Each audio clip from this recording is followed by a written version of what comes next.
Hello and welcome to another Anime Lore and Theory video. I'm Shagok, your host, and today we are going to take a closer look at the Elves of Erya Usrud and exactly what they could even do, what their character builds are, and what spells they might wield. But before we're going to take a closer look at any of this, let me quickly thank my Patreons for supporting this channel, as well as say thanks to all users of the YouTube thanks function for making one-time donations. And with that said, let's get to the topic at hand.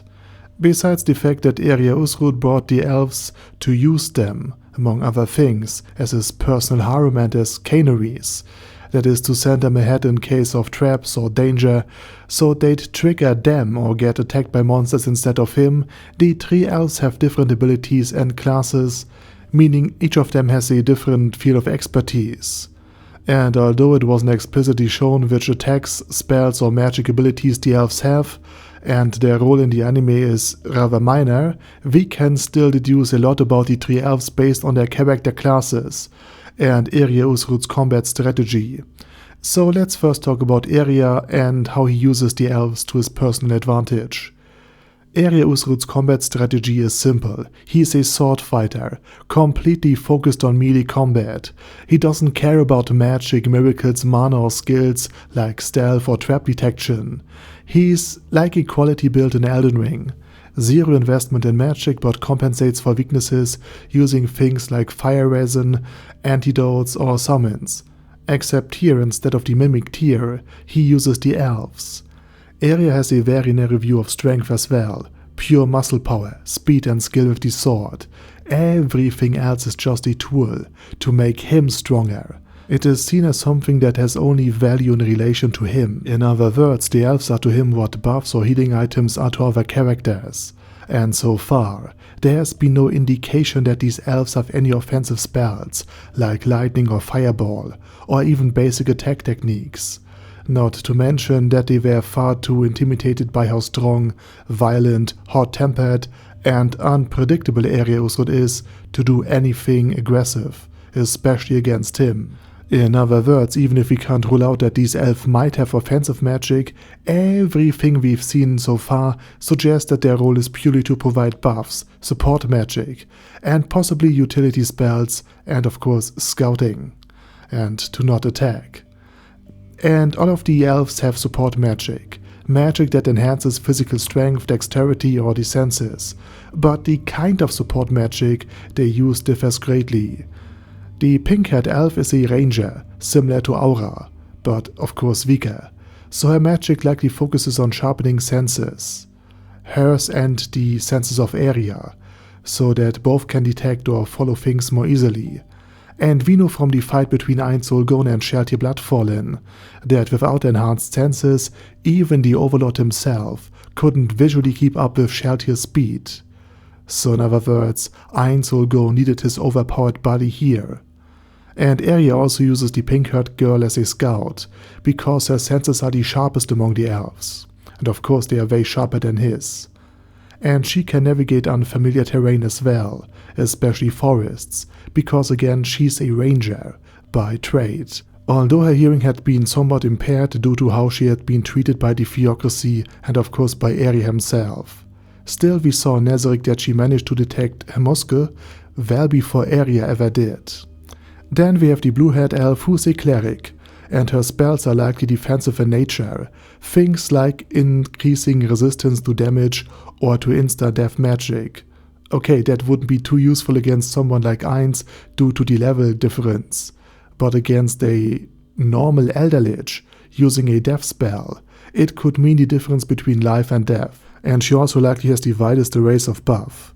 I mean, if you ever played Elden Ring and a faith build in Elden Ring, you know what I mean.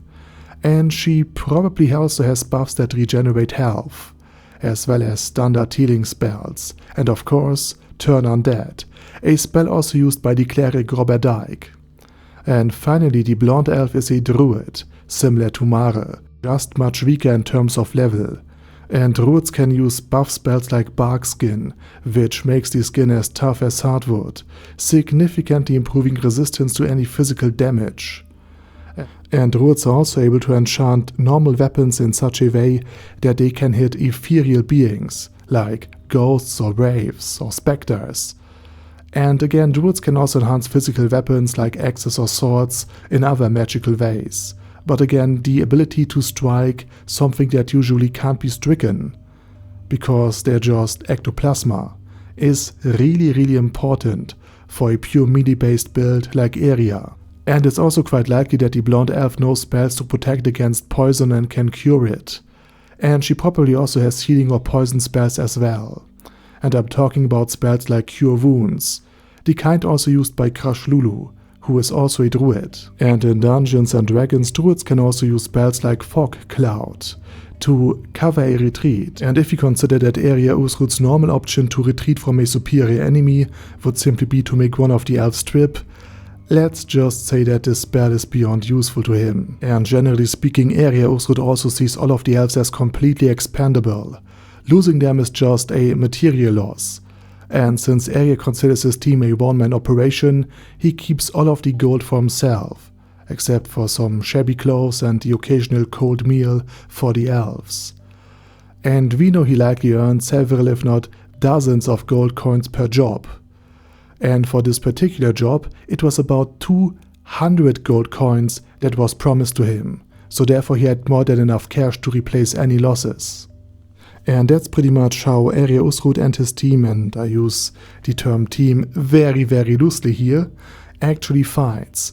What kind of character classes the elf girls have and how they likely fight, and what kind of spells they likely had cast on him. And with that said, now it's your turn. Let me know what you think about Ariel Usrud's team and about the elven abilities down in the comment section. And while you type, I say thank you very much for watching, thanks to all of my Patreons for supporting this channel, and as usual, I say my special thanks to Ada Daddy Ada, ASK, Bad Guy Yee, Bad Burrito 316, Beezer, Ben C, Brandon S, Brandon D, Chrissy, Crowley 0221, Sia, Crystal Prime, Dead Slime, Death is Mercy, Deathless Dragonlord, Demon Xenomorph 1987, Devin Downen, Ding Dong, Din Pep, Dragonlord Placidus Saxophone, Duckwagon, Dunkler Krieger, Dystopia II, Enigmatic Unicorn, Feralchivan, Guy with That Head, Hector Marino, Hoss, Haster, Jacob G, Jana B, Jason, J. Morris, Chromius, Kyle R, Lee K. Long, Legendarius, Le Louche Britannia with a Mustache, Lexus Fox, Lord Nishikian Rai, Lord Touch Me, Loverazor, Merowek, Mr. Shoes, Mr. Tweaker, Michael R, Michael Y, Nope, Oh Hell No, Normal Toad, O'Kill, Overlord General Gasper, Paddy Pentum, Personage, Ruru, Primus 11, Rhinomere, Q&A Caracos P, Shergox's Daddy, Shadow Lightning Wolf, Shrine Keeper, Sir Axolotl, Super Tier Magic Batista Bomb, Supreme Cheese, Staris,